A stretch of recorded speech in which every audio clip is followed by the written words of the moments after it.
আসসালামু আলাইকুম, কেমন আছেন সবাই? আশা করছি সবাই খুব ভালো আছেন। আমি আর দুষ্টু বাচ্চাটা আলহামদুলিল্লাহ ভালো আছি। তো দুষ্টুটাকে স্কুলে দিয়ে এসে একটু চা নিয়ে বারান্দায় আসলাম।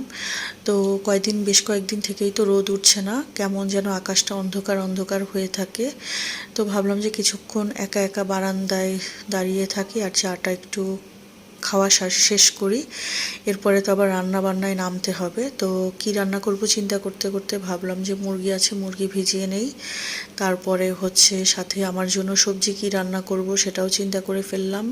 ইলিশ মাছের মাথা কাটাকুটা ছিল, এগুলো দিয়ে ভাবলাম যে লতি রান্না করে নেই। আর এটা হচ্ছে রুই মাছের ডিম। তো এত শরীর হঠাৎ করে খারাপ হয়ে গিয়েছিল, আমি আর আজকে আর রান্না করতে পারিনি। পরে বাইরে থেকে খাবার আনিয়ে নিতে হয়েছে। এরপরে সন্ধ্যায় একটু রং চা বানালাম আর সিঙ্গারা খেয়ে নিলাম।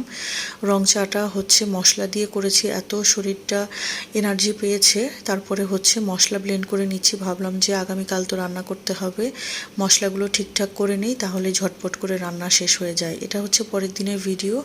একটু বারান্দায় আসলাম, ইদানিং তো রাতে বেলা ঝড় বৃষ্টি হয়, বারান্দায় এসে গাছগুলো চেক করে যাই যে গাছগুলো ভেঙেছে কিনা ডালপালা, কারণ অনেক ঝড় হয়, তখন দেখা যায় যে গাছগুলো ঠিক থাকতে পারে না হয়তো।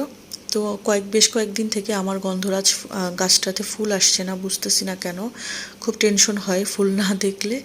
তো এরপরে রান্না করতে চলে আসলাম। তো এখানে আজকে লতি রান্না করে নিচ্ছি, গতকালকের যেভাবে প্ল্যান করেছি সেটাই আজকে এক্সিকিউট করে নিলাম আর কি। আর মুরগিটাও বসিয়ে দিয়েছি।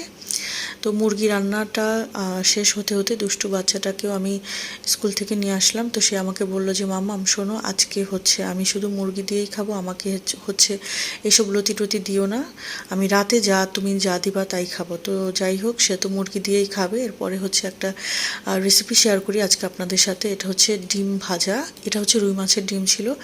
তো আমি রুই মাছের ডিমটাকে এভাবে চটকে নেই, অনেকে ডিমটা বেটেও নেয় বা ব্লেন্ডও করে নেয়। আম্মুকে দেখতাম ডিমটা আর কাঁচামরিচ পেঁয়াজ দিয়ে বেটে নিত। তো আমি একটু সহজভাবে এইভাবেই করে নেই আর কি। পেঁয়াজটা ভাজা ভাজা হয়ে আসলে একটু পানি দেই, যাতে মশলাগুলো পুড়ে না যায়। তার মধ্যে আদা রসুন পেঁয়াজ বাটা দিলাম। তারপরে হলুদ গুঁড়ো, মরিচ গুঁড়ো, এটা জিরা গুঁড়ো, ধনিয়া গুঁড়ো দিয়ে মশলাটাকে আমি 2-3 বার করে কষাই। এরপর লবণটা তো দিতেই হবে, আর মশলাগুলো আপনাদের স্বাদ অনুযায়ী পরিমাণ মতো দিবেন, আমি আমার পরিমাণ মতো দিয়েছি। তারপরে ডিমটা দিয়ে দিয়েছি। এই রেসিপিটা করতে 15-20 মিনিট লাগে, এর বেশি লাগে না, কিন্তু খেতে এত মজা লাগে।